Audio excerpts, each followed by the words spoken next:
Hello students, welcome to my channel. तो BA third year के 5th semester में sociology के पेपर 1 की क्लास हमने शुरू कर दी है और यूनिट नंबर 2 हम पढ़ रहे हैं। यूनिट नंबर 1 मैंने पूरा आपका कंप्लीट करवा दिया है। यूनिट नंबर 2 में आपको Auguste Comte and Herbert Spencer के सिद्धांत को पढ़ना है। तो ऑगस्ट काम्टे का जो सिद्धांत है पॉजिटिविज्म का या फिर विज्ञानों के पदानुक्रम का या फिर लॉ ऑफ 3 स्टेजेस का, तो उस पर वीडियो मैंने अपलोड कर दी है एंड तीनों पर आपको अलग अलग वीडियो मिलेगी 3 पार्ट में। एंड आज की इस वीडियो में हम हर्बर्ट स्पेंसर का social evaluation and social Darwinism का सिद्धांत पढ़ने वाले हैं। तो सभी के लिए ये वीडियो बहुत हेल्पफुल होगी और जो भी कंपटीशन एग्जाम की भी तैयारी करें तो उनके लिए भी ये हेल्पफुल होगा, क्योंकि वहाँ भी ये पूछा जाता है। तो बीए में अगर आप अच्छे से पढ़े रहेंगे तो आपको आगे भी आराम रहेगा, आसानी रहेगी।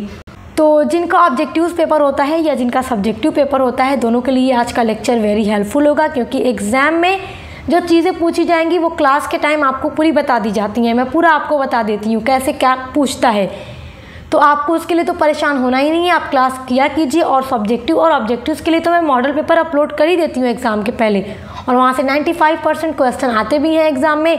तो एग्ज़ाम की टेंशन मत लीजिए, बस सक्सेस मास्टर पॉइंट को सब्सक्राइब कीजिए एंड बेल आइकन को प्रेस कीजिए, ताकि आने वाले वीडियोज़ के नोटिफिकेशन आपको मिलते रहें और आप परीक्षा में अच्छे अंकों से पास होते रहें। तो देखिए, जैसा कि हम ये सब जानते हैं कि ऑगस्ट काम्टे ने समाजशास्त्र को विकसित किया एक सब्जेक्ट के रूप में, लेकिन उसमें रंग भरने का जो काम है वो हर्बर्ट स्पेंसर ने किया। इन्होंने ही सबसे पहले समाजशास्त्र के ऊपर अपनी बुक भी लिखी और समाजशास्त्र में अलग अलग तरह के सिद्धांत भी इन्होंने पेश किए। देखिए, हर्बर्ट स्पेंसर जो थे, उन्होंने जो सामाजिक उद्विकास का सिद्धांत दिया है वो जीव विज्ञान डार्विन के विचारों के आधार पर ही दिया है। अब आप कहेंगे चार्ल्स डार्विन तो जीव वैज्ञानिक थे, तो बिल्कुल सही, आप जानते हैं ये जीव वैज्ञानिक थे, बायोलॉजी के ये विद्वान थे और इन्होंने जो सिद्धांत दिया था वो पौधों और जानवरों के बारे में बताया था डार्विन ने। लेकिन उसी सिद्धांत को स्पेंसर ने क्या किया, मानवीय समाज पर लागू कर दिया और मानव के बारे में बताया, समाज के बारे में बताया। जिस तरह से डार्विन ने ये बताया था कि जो पेड़ पौधे होते हैं या जो मनुष्य होता है वो सरलता से जटिलता का रूप लेता है, उसमें सभी अंग विद्यमान जरूर रहते हैं मगर वो दिखते नहीं हैं। जैसे इन्होंने चार्ल्स डार्विन ने ये बताया कि अगर आप पौधे का एक बीज ले लीजिए तो उस बीज में देखिए सारे अंग विद्यमान है। पेड़ में क्या होता है, शाखाएं, पत्तियां, फूल, फल सब कुछ लगते हैं। तो सारे अंग उस बीज में, छोटे से बीज में ज़रूर होते हैं मगर वो हमें दिखते नहीं हैं। लेकिन जब आप उसको कहीं क्या करते हो, बो देते हो, तो धीरे धीरे कुछ वर्षों बाद वो पौधे से वृक्ष का रूप लेता है, एक विशाल रूप ले लेता है। हमें उसकी शाखाएं, उसके तने, उसकी पत्तियां, उस पर लगने वाले फल अलग अलग अंगों में दिखने लगते हैं। तो वही चीज़ चार्ल्स डार्विन ने बताई थी पौधों के बारे में और जानवरों के बारे में कि मनुष्य क्या है। देखिए, मनुष्य कैसे एक कोष्ठ के रूप में होता है, आरंभ होता है, लेकिन धीरे धीरे उसमें हाथ, पैर, आँख, नाक, पेट सभी अंगों का विकास हो जाता है और ये अंग सभी अलग अलग कार्य भी करते हैं। जैसे पैरों से हम चलते हैं, आँखों से देखते हैं, कानों से सुनते हैं, मुंह से खाते हैं, हाथों से काम करते हैं। तो अलग अलग ये सब कुछ क्या होते हैं, विकसित हो जाते हैं और सरलता से जटिलता का रूप ले लेते हैं। तो उसी सिद्धांत को हर्बर्ट स्पेंसर ने मानव के समाज पर लागू करके बताया कि जो समाज में होने वाली चीज़ें हैं, क्रियाएं हैं, संस्थाएं हैं, सब कुछ जितनी सरल होती हैं तो वक्त के साथ धीरे धीरे उनमें परिवर्तन आता है और वो सरलता से जटिलता का रूप लेती हैं, यानी सिंपल से वो कॉम्प्लेक्स होती जाती हैं। देखिए, चार्ल्स डार्विन ने उद्विकास का जो सिद्धांत दिया था वो अपनी बुक ओरिजिन ऑफ स्पीसीज में दिया था और हर्बर्ट स्पेंसर ने अपनी बुक फर्स्ट प्रिंसिपल में सामाजिक उद्विकास का ये सिद्धांत विकसित किया, जो डार्विन से पूरी तरह से प्रभावित था। तो देखिए, जो उपर्युक्त सिद्धांत मैंने अभी आपको समझाया डार्विन का, तो उसी सिद्धांत के आधार पर ही स्पेंसर ने अपने उद्विकास के नियम को प्रतिपादित किया था। और आपके अनुसार, यानी कि स्पेंसर के अनुसार, जो भौतिक जगत है अर्थात जो दृश्य जगत है वो पदार्थ और शक्ति से सम्मिलित से बना है। पदार्थ और शक्ति दोनों के योग से बना है भौतिक जगत। इन्होंने यही बात बताई। ये दोनों अपने अस्तित्व के लिए एक दूसरे पर आधारित हैं। जो पदार्थ है या जो शक्ति है, इन दोनों के मिलने से ज़रूर भौतिक जगत बना है, लेकिन ये दोनों जो हैं अपने आप को अस्तित्व में बनाए रखने के लिए, अपना अस्तित्व बनाए रखने के लिए एक दूसरे पर डिपेंड भी हैं। कौन कौन? पदार्थ और शक्ति दोनों एक दूसरे के बिना भी कुछ नहीं है, एक दूसरे पर डिपेंडेड हैं। शक्ति की उल्लेखनीय विशेषता देखिए यह होती है कि यह सदैव गतिमान रहती है, गति इसकी होती रहती है। इस विशेषता में कभी कोई अंतर नहीं आता है और नहीं कभी कोई इसका विनाश होता है। अर्थात जो शक्ति होती है गतिमान होने के साथ साथ शाश्वत भी होती है, यानी जिसका कभी अंत न हो।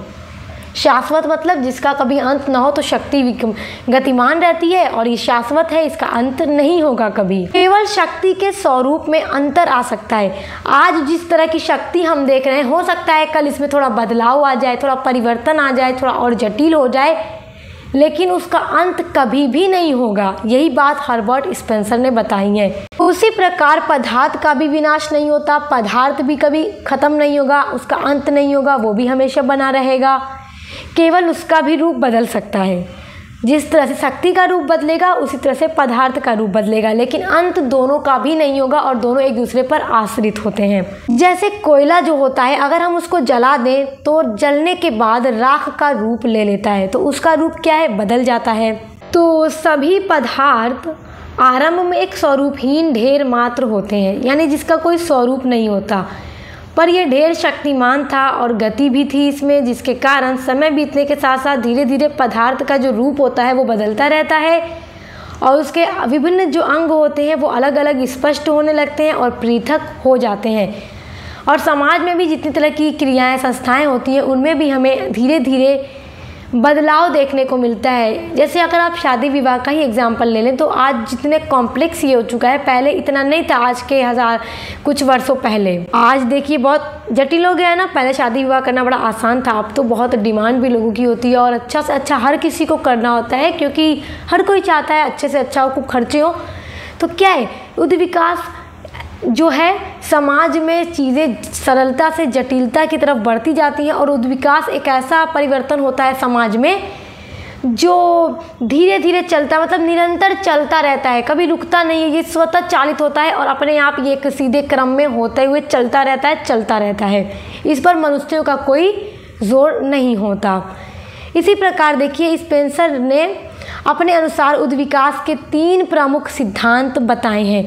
पहला सिद्धांत स्पेंसर ने बताया कि यह शक्ति शाश्वत है, यानी कि जो शक्ति होती है जिसके मेल से भौतिक जगत बना हुआ है वो शाश्वत है, उसका कभी भी अंत नहीं हो सकता, भले उसके स्वरूप में परिवर्तन आ सकता है। दूसरा सिद्धांत इन्होंने बताया कि पदार्थ जो है, पदार्थ का भी कभी विनाश नहीं होता, भले उसके स्वरूप में परिवर्तन आ सकता है। तीसरा सिद्धांत इन्होंने बताया कि प्रत्येक चीज़ में गति होती है और हर चीज़ गति के हिसाब से चलती रहती है, रुकती नहीं है, उसमें गति होती है और उसका विनाश नहीं होता।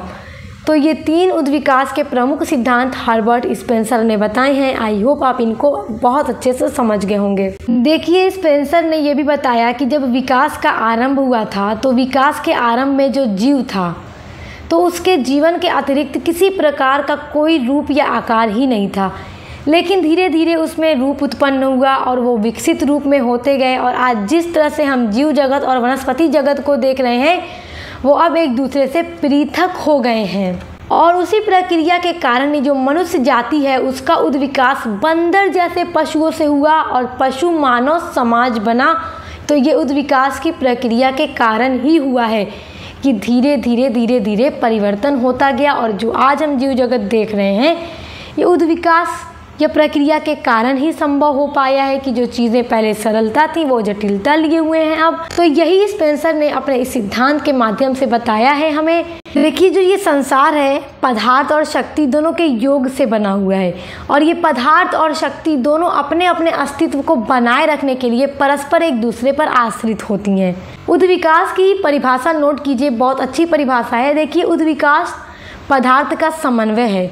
पदार्थ का समन्वय का मतलब उसी के मेल से ये बना हुआ है तथा उससे संबंधित इसमें गति होती है और इसका विनाश कभी नहीं होता है, जिसके दौरान पदार्थ जो होता है वो अनिश्चित रूप से निश्चितता की तरफ बढ़ता है, असंबद्धता से संबद्धता के रूप लेता है और समानता से ये असमानता की तरफ बदलता रहता है और जितने भी तरह की चीज़ें हैं समाज के अंदर, उनमें धीरे धीरे असमानताएं, निश्चितता और संबद्धता हमें देखने को मिलती हैं। जैसे जैसे उद्विकास की प्रक्रिया होती जाती है, बदलाव होता जाता है। जो भी चीज़ें थी जिनका हम रूप अलग से देख नहीं पा रहे थे, तो उनमें अलग अलग रूप हो जाता है। जैसे श्रम विभाजन अलग हो जाए, जैसे कोई बहुत बड़ा, जैसे छोटे पैमाने पर हम एग्जाम्पल के लिए समझते हैं, छोटे पैमाने पर किसी फैक्ट्री में काम हो रहा है, तो जब वो बढ़ता जाएगा तो उसमें क्या होगा, बांट दिया जाएगा। लेबर का काम अलग, मैकेनिक का काम अलग, इसकी देख रेख करने का काम अलग। तो क्या है, जैसे जैसे बदलाव होता जा रहा है तो क्या हो रहा है कि जो सब कोई मिल के थोड़ा मोड़ा कर लिया करता था, अब सबका अलग अलग काम बांट दिया गया, तो अब समानताएं दिखने लगी, सबका अलग अलग रूप हमें दिखने लगा। तो उसी तरह समाज में ये परिवर्तन होता रहता है। तो यही बात उद्विकास सिद्धांत के द्वारा हर्बर्ट स्पेंसर ने बताई है। एंड आई होप आप इसको बहुत अच्छे से समझ गए होंगे। तो इसके अलावा आपके सभी सब्जेक्ट की क्लासेस हमारे चैनल पे चल रही हैं। फिर चाहे आप कोई भी सब्जेक्ट अपने बीए 5th सेमेस्टर में पढ़ रहे हो, पेपर 1 एंड पेपर 2 की क्लास चल रही है। एंड बीए के सभी सेमेस्टर के मॉडल पेपर भी मैं आपको देती हूँ, ऑब्जेक्टिव्स हो या सब्जेक्टिव पूरा, और वहाँ से एग्जाम में क्वेश्चन 100% आता भी है। तो उसके लिए आप हमारे चैनल को सब्सक्राइब करें, बेल आइकन को प्रेस करें, ताकि आने वाले वीडियोस के नोटिफिकेशन आपको मिलते रहें। तो अब मिलते हैं नेक्स्ट वीडियो के साथ।